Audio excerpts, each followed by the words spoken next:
nagsusugal yung babae niya. Teka, sino ka ba? Stepmother ko siya at gusto kong bayaran lahat ng utang niya. Pero sa isang kondisyon, ayoko na ipaalam mo sa kanya na sa akin siya may utang. Odessa, ano ba yung pinaplano mo? Gusto ko lang namang mabaon siya sa utang. At pagdating ng panahon, saka ako sila haharapin. Hi! Bakit ang lalim naman ng buntong hininga mo, Jillian? Kasi pinagalitan na naman ako ni Ma'am Odessa. Lahat naman ginagawa ko. Pero paano ko siya mapapalambot, tikitok? Hindi ko na rin alam, Jillian. Malaki-laki na rin ang utang mo sa amin. Sabi ko kay Greg, magbayad ka muna bago ka namin pahiramin. Alam ko ang background mo. Mayaman ang asawa mo, di ba? Dati yun. Kaya lang bumagsak na yung negosyo namin kasi nagkasakit si Victor. Nagkasakit? Bahay na nga lang ang natitira sa amin Yung bayang sanla mo sa amin, tapos papautangin ka namin. Pino mo nga naman ang pagkakataon. Ngayon, ako lang nasa ibabaw. Jillian! Bakit ba ang ingay-ingay? Gusto ko lang naman po na mag-enjoy kayo. Ah, enjoy ang gusto mo. Sige nga sabihin mo sa akin, paano ako mag-e-enjoy? Anong dahilan ko? Wala akong pamilya, wala akong kasama. Ikaw lang ang kasama ko dito. Bakit gusto mong palayasin kita? Ha? Maglinis ka.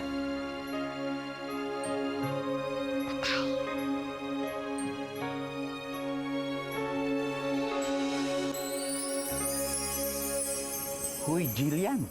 Anong tinitingnan mo dyan sa langit? Tik-tak. Naghihintay ako ng falling star, tikitok. Para pag may nagkita ako, i-wish ko na sana magbago na si Miss Odessa. Pero Jillian, hindi ba malinaw sa usapan nyo ni Santa Claus na dapat ikaw ang maging instrument sa pagbabago niya? Tik-tak.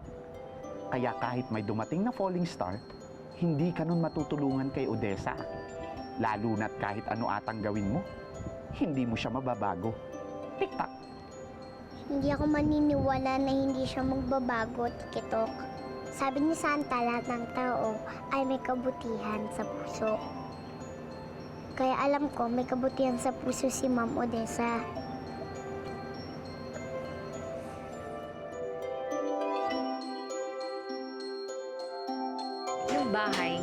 Yung bahay namin, ang gusto mong isanla ko sa inyo. Ikaw rin ang nagsabi, di ba? Yun na lang ang natitira mong may-ari. Huwag naman yun. Ayoko nun. Huwag yung bahay namin, doon kami nakatire. Ano naman mangyayari sa pamilya ko kung ipati naman yung isasanla ko? Pagbihira naman kayo. Carmen, gusto mo makabawi, di ba? Yun lang ang paraan.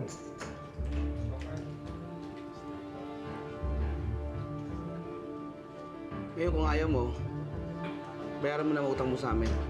Bahala ka na rin maghanap ng mga utangan. Greg, halika na. Teka lang, sandali. Sige, kung isasanla ko ba yung bahay namin, magkano niyo ba babayaran sa akin yun? Magkano ang gusto mo?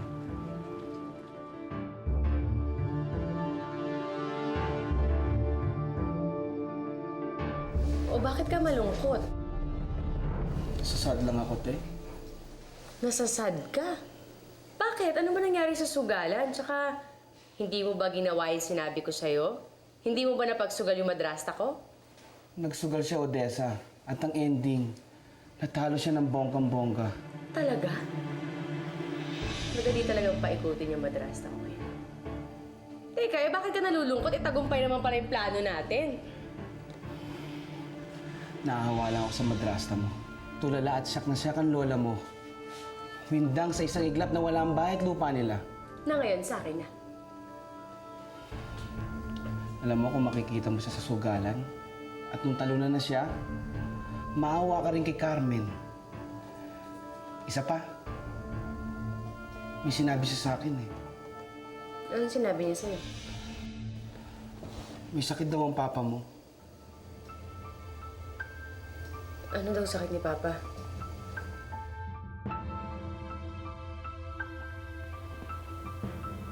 Carmen? Bakit ka umiyak? Victor, may pagtatapot ako sa'yo.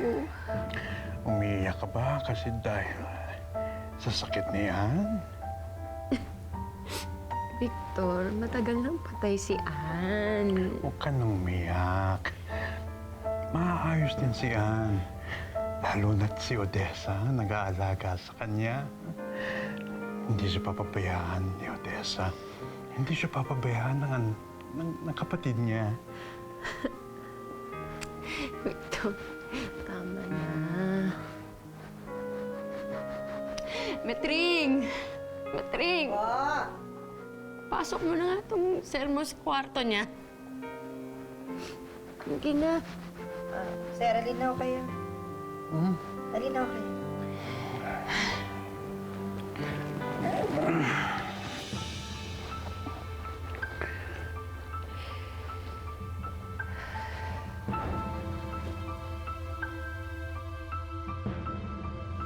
Hindi naman sa akin sinabi ng madrasta mo kung anong sakit ng papa mo eh.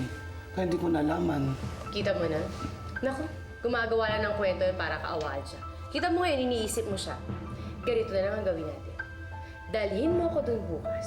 Ipakilala mo ako sa kanila para alam nila kung sino pinagkakautangan nila. Halika na, kaya tayo. Mag-celebrate tayo. Jillian? Jillian? Nasaan na kaya yung malignong manika na yun? Kanina nakita ko sa kusina eh. Sa kusina? Sigurado ka? O halika, isara na natin to.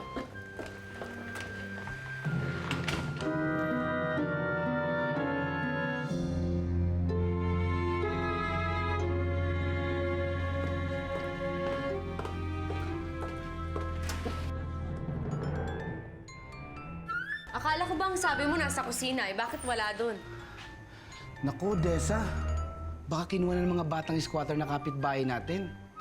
O pinagtripan ng mga adik. Hanapin muna natin siya. Ay naku, wala tayong time. Pakisara na yung pinto, halika na, alis na tayo.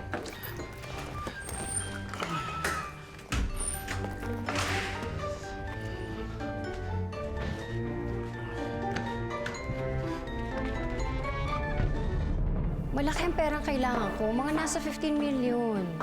Pag pinahiram mo ako, mababayaran ko yung pagkakasala ko dito sa... Sino? Ganun ba? Sige ate, pasensya na. Bye-bye. Ma'am, may naghahanap po sa inyo sa labas. Sino?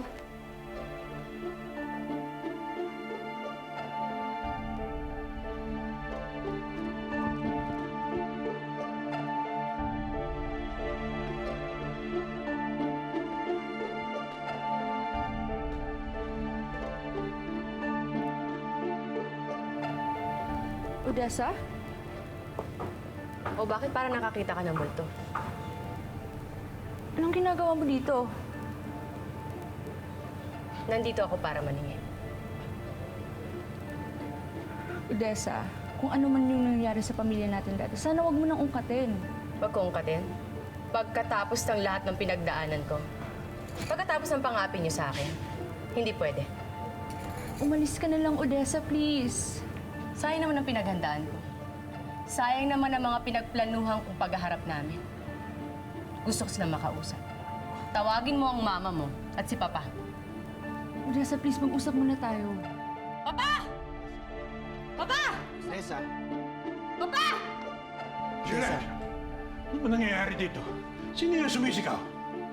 Ikaw? Bakit mo kasama si Odessa? Empleyado ko siya. At nandito ako para singilin ka sa pagkakautang mo sa akin. Sa'yo ako may utang? Teka. Ano ba nangyayari dito? Ikaw? Sino ka ba? Ha? At bakit ka nang gugulo at nang bubulabog na katahimikan ng pamamahay ko?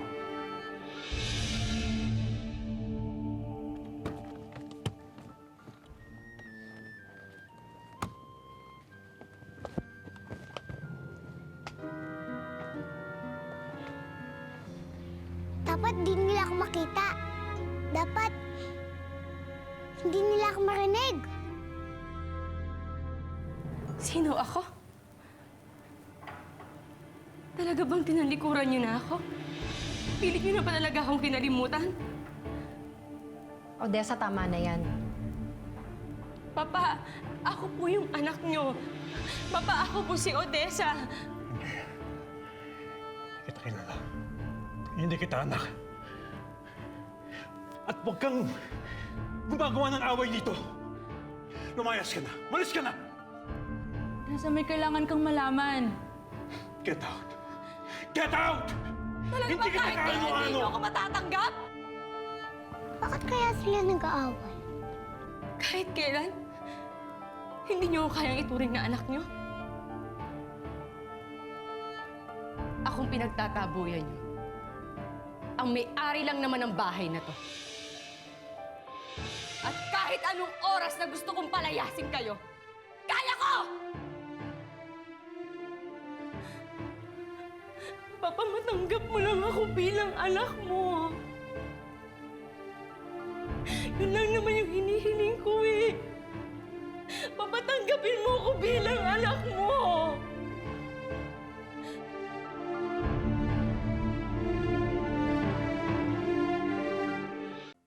Hindi kita anak. Kaya umalis ka na. Lumayas ka! Sinanlalang naman na mabuting mong asawa. Itong pamamahay niyo. Kaya pag may-ari ko na to.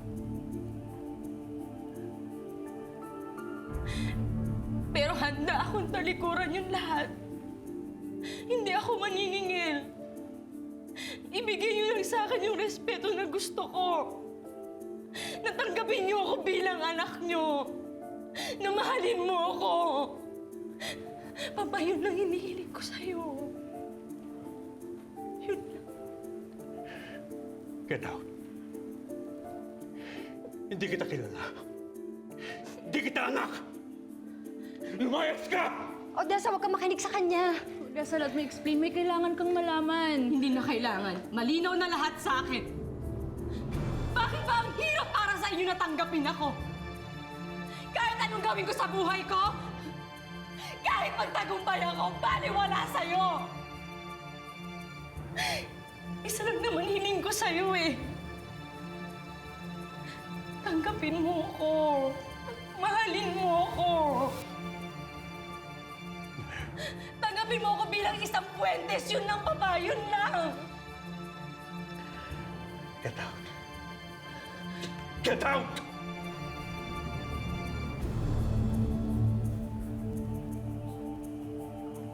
Wes, binibigyan ko kayo ng 3 araw para lumaya sa pamamahay ko. Halika na.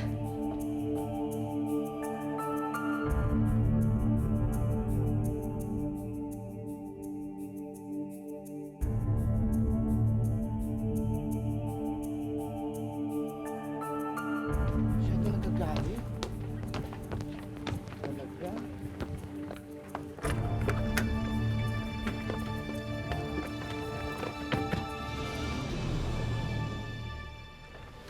Odessa, hindi ba masyadong umover ka naman kanina?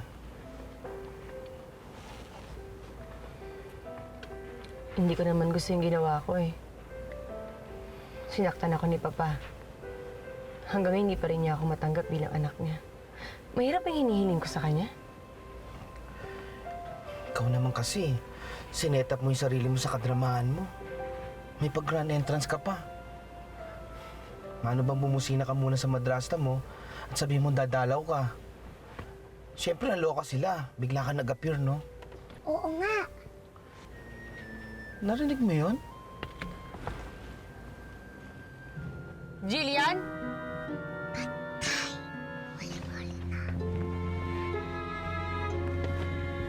Hello po.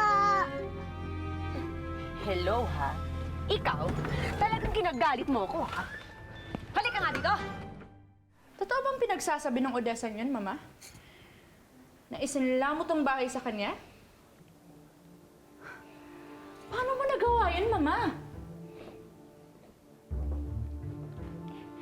Niloko ako eh. Pinilit ako. Paano pinilit? Kilala kita, Mama. Matagal ka nang lulong sa sugal. Eh, teka. Gaano na ba kalaki ang pinapatalo mo at pati bahay natin, itinaya mo? Tama na, tama na! Ang ingay-ingay nyo. Victor, Amor, kausapin mo si Odessa para hindi tayo palayasin dito. Sabihin mo, nakikilala mo na siya, natanggap mo na siya bilang anak mo. Bakit ko gagawin yun? Hindi naman yung sa Odessa eh. Si Odessa yun. Hindi mo ba siya nakikilala? Hindi yung babaeng yun si Odessa. Papa, kung hindi mo siya tatanggapin, aalis tayo dito. Huwag niyo akong takutin, ha? Huwag niyo akong pilitin! Basta, hindi yun ang anak ko. Hindi ko tatawagin anak ang isang taong ngayon ko lang nakita.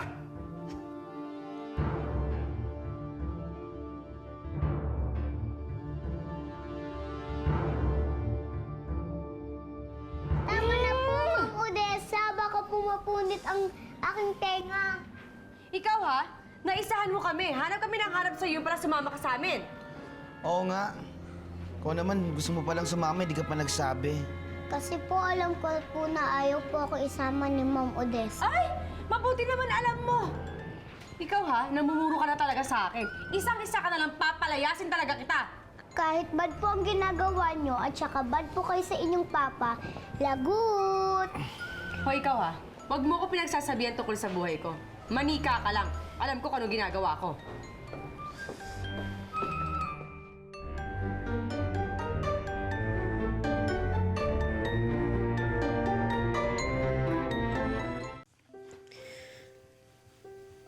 Tama kaya yung sinabi sa akin ni Jillian?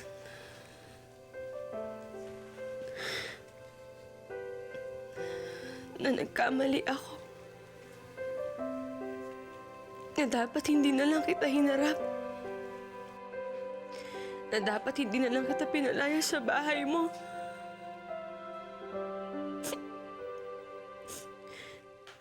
Na kahit na alam kong hindi mo binigay sa akin kung anong gusto ko.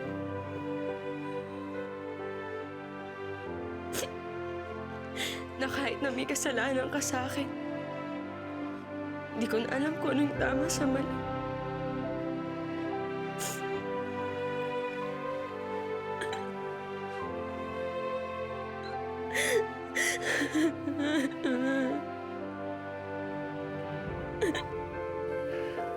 Get out. Hindi kita kilala. Hindi kita anak.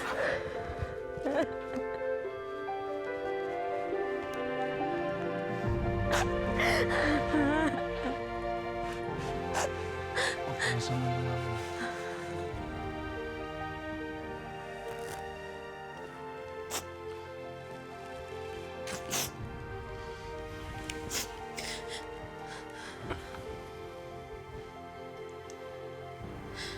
Salamat ah.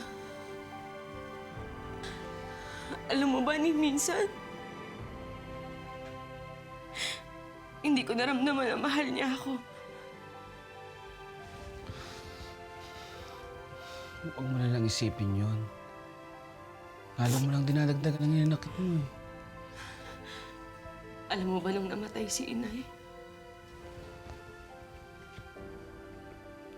Hindi niya man lang ako niyakap.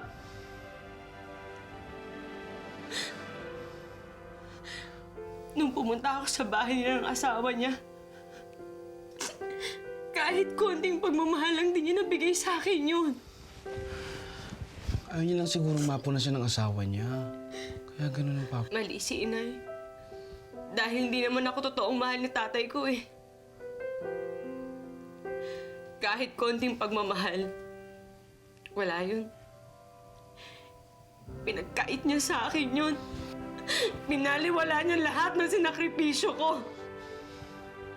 Binaliwala niya ako. Na kahit anong gawin ko, hindi niya ako matanggap. Na kahit anong gawin ko, hindi niya ako kaya mahalin.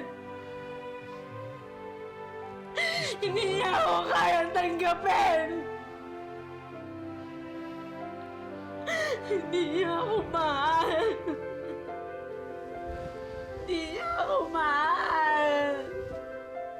Sister.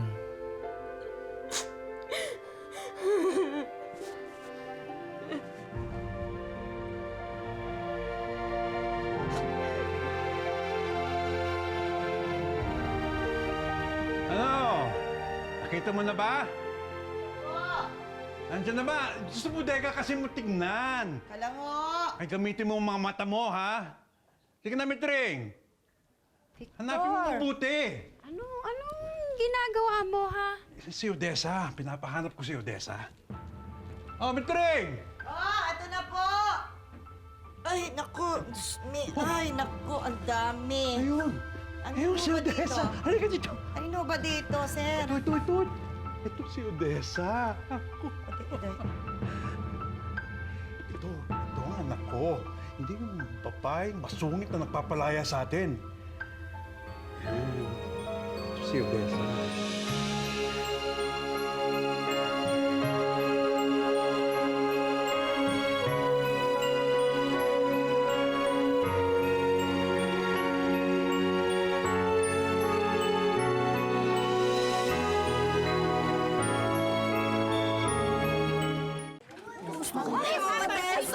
Odessa, para sa inyo po ito. Yan po, para sa inyo po yan. Para sa inyo po yan.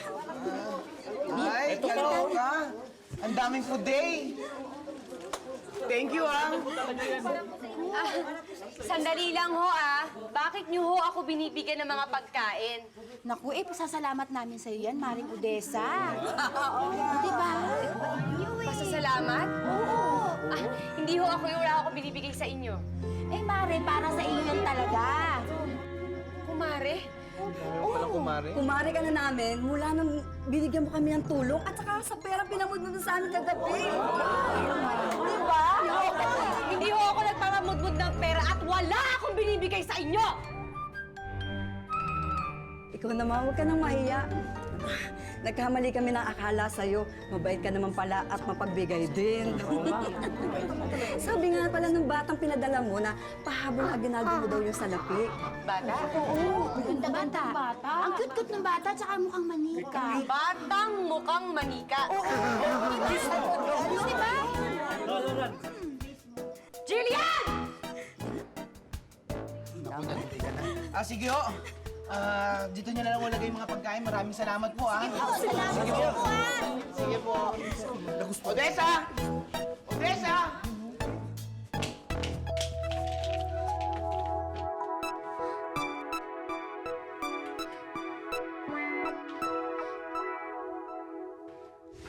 Odessa?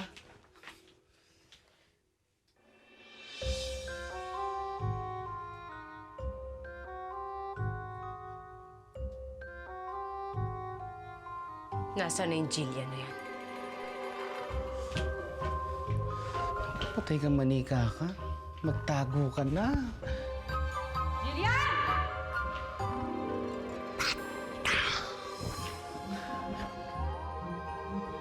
Sister! Relax ka lang, sister. Jillian! Sister.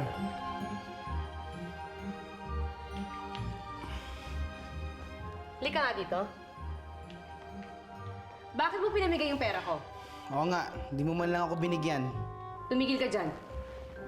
Alam mo ikaw, dapat hindi na kita pinatuloy dito eh. Pero dahil sa naawa ko sa'yo, pinatira kita dito. Pero anong ginawa mo sa akin? Pinagnakawan mo ako. Kaya ko po kinuha ang pera nyo kasi po nag-iibon na po ugali nyo. At saka, pinagmamalakihan nyo po ang tatay nyo. Ah, ganun. Wes, pera ko yun. Ako ang magdedesisyon kung saan ko gagamitin yun.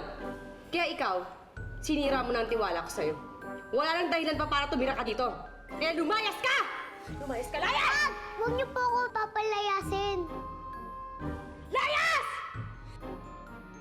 Sige, Jillian, go, go, go! Magtago ka! Hoy, ano sabi mo? Wala. Pinutulungan mo yung bata? Hindi, sister. Hindi ko kaya pinapalayas ko. Ikaw naman, sister. Masyado ka naman kasing ano sa bata, eh. Jillian! Sister, cool ka lang! Jillian!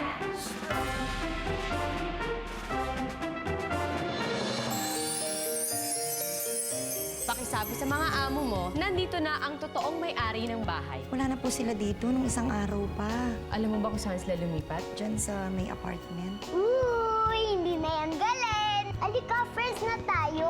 Oo, pinapatawad na kita. Pero hindi ka na pwedeng manatili sa bahay ko. Sino yung bagets na yan? Ako to nung bata pa ako Ate, sino may gawa nito? Sa papa niyo. Huwag mo ako niloloko. Hindi gagawin ni Papa to! Wala ho ba nagsabi sa inyo? May Alzheimer's ang papa niyo. Dahil lang sa sakit niya at nag-uuryanin na siya, kaya hindi ka niya nakilala. Parang may pumapasok ka. Yuhu, mga magnanakaw! Ba't may bata dito? Malaki bata ka!